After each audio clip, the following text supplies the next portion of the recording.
ان الحمد للہ والصلاة والسلام علی رسول اللہ اما بعد فاعوذ باللہ من الشیطان الرجیم۔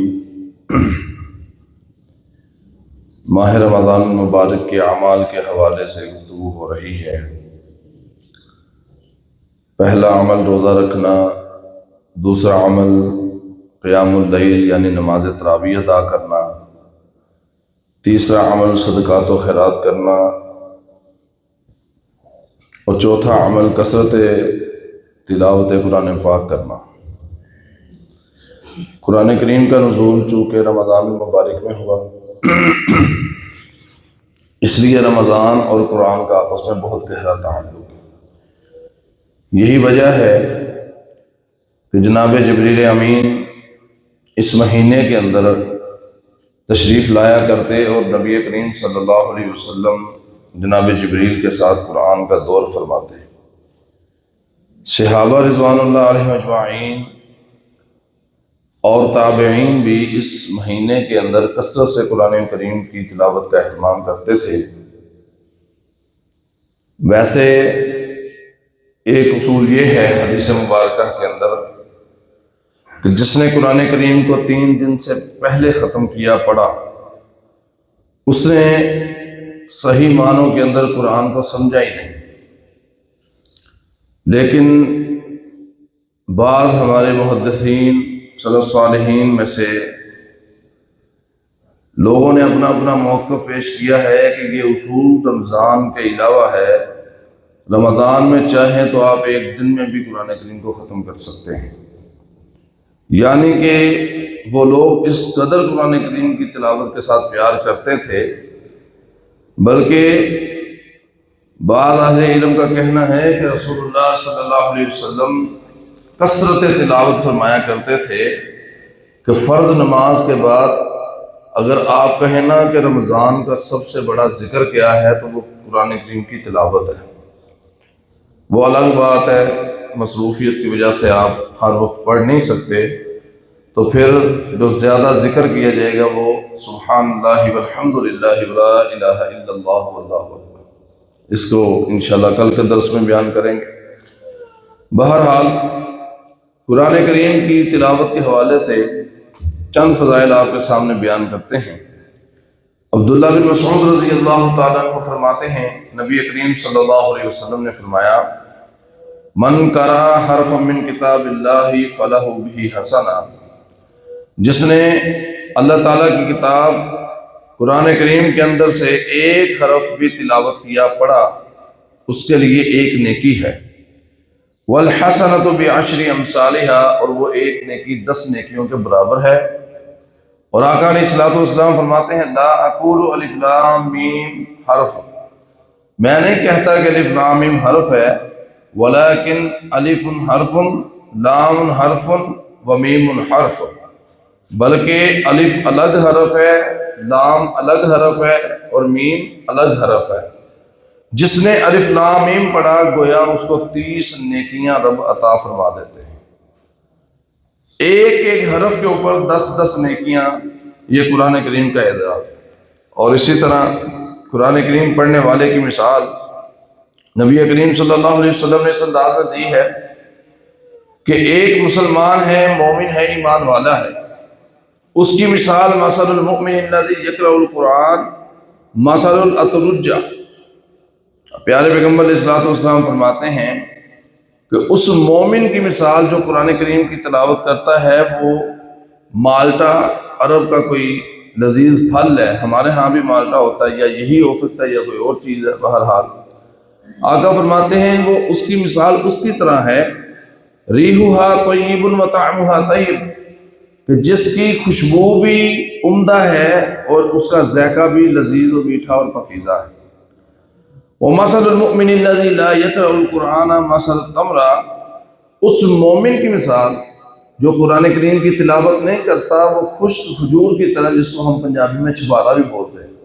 آقا علیہ السلام فرماتے ہیں، لا ریح لہا وطعمھا حلو، کہ اس کی خوشبو تو نہیں ہوتی لیکن اس کا ذائقہ میٹھا ہوتا ہے، اس کی خوشبو نہیں ہوتی۔ اس کا مطلب یہ ہے کہ جب آپ ایمان والے ہیں اور قرآن کریم کی تلاوت نہیں کرتے تو آپ سے ایمان کی خوشبو بھی نہیں آ سکتی۔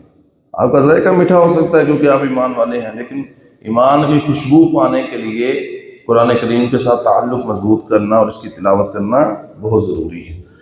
آگے فرماتے ہیں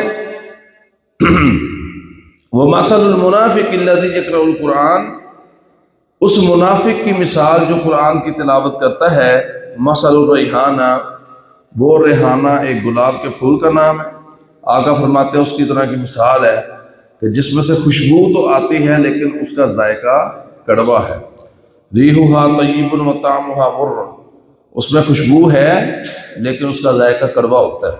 وَمَثَلُ الْمُنَافِقِ الَّذِي لَا يَقْرَأُ الْقُرْآنَ، اور اس منافق کی مثال جو قرآن کی تلاوت نہیں کرتا، کَمَثَلِ الْحَنظَلَةِ، اس کی مثال تمے کی طرح ہے، لَيْسَ لَهَا رِيحٌ وَطَعْمُهَا مُرٌّ، کہ اس کے اندر خوشبو بھی نہیں ہوتی اور اس کا ذائقہ بھی کڑوا ہوتا ہے۔ اس لیے ہمیں یہ پتہ چلتا ہے کہ ایک مومن کو، ایمان والے کو قرآن کریم کی تلاوت بہرحال کرنی چاہیے، قرآن پاک کے ساتھ اپنا تعلق مضبوط کرنا چاہیے۔ اب قرآن پاک پڑھنے کے حوالے سے دو طرح کی کیٹاگریاں ہیں۔ ایک وہ بندہ ہے جو قرات کے ساتھ پڑھتا ہے، بڑے اچھے انداز میں پڑھتا ہے اور تسلسل کے ساتھ پڑھتا ہے۔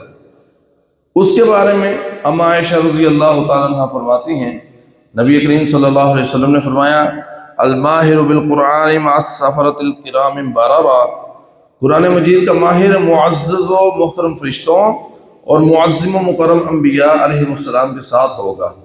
والذی یقرأ القرآن ویتتعتع فیہ وہو علیہ شاق، اور وہ بندہ جس پر قرآن پاک پڑھنا دشوار گزرتا ہے، موٹی زبان ہونے کی وجہ سے یا کند ذہن ہونے کی وجہ سے، وہ اٹک اٹک کر پڑھتا ہے، آقا علیہ السلام فرماتے ہیں لہو اجران، اس کے لیے دوہرا اجر ہے، ایک قرآن پاک پڑھنے کا اور ایک پڑھنے کی کوشش کرنے کا۔ لہذا قرآن کریم کو عام کتاب نہ سمجھے، اس کے ساتھ تعلق مضبوط کرے، آپ کی تمام پریشانیاں، دکھ، تکلیفیں، بیماریاں دور کر دی جائیں گی۔ بہت سے لوگوں نے قرآن کریم سے شفا حاصل کی ہے، قرآن کریم دکھوں کا علاج بھی ہے، ہم لوگ آج چھوڑ چکے ہیں۔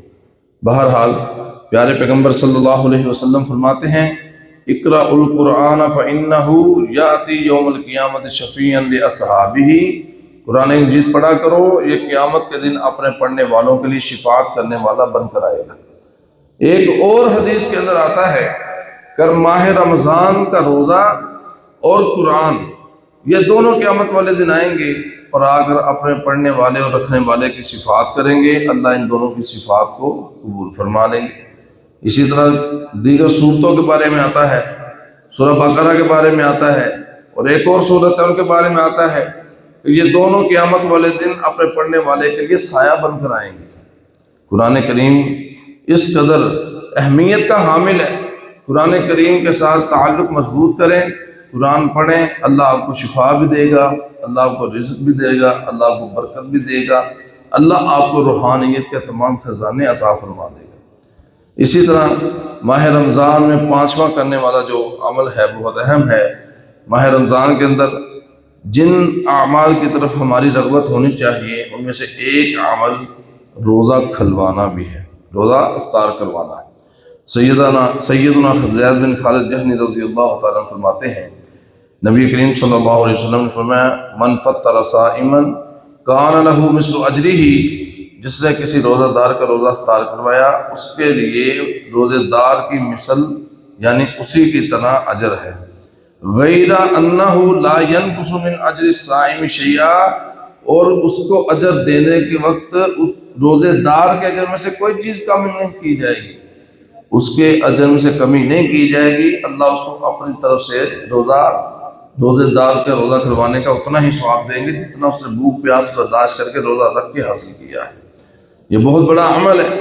اسی طرح ایک اور دوسری حدیث کے اندر فرمایا من فطر صائما او جہز غازیا فلہ مثل اجرہ، جس نے کسی روزہ دار کا روزہ کھلوایا یا کسی مجاہد کو تیار کیا سامان حرب دے کر تو اس کے لیے بھی اس کی مثل اجر ہے۔ میرے محترم پیارے بھائیوں، خیر کے دن ہیں، خیر کے کاموں میں بڑھ چڑھ کر حصہ لیں، خیر کے کام میں آگے بڑھنے کی کوشش کریں، اللہ تعالیٰ ہمیں ہمارے لیے خیر کے دروازے کھول دے، اللہ تعالی ہمیں ہر قسم کی شر سے محفوظ رکھے۔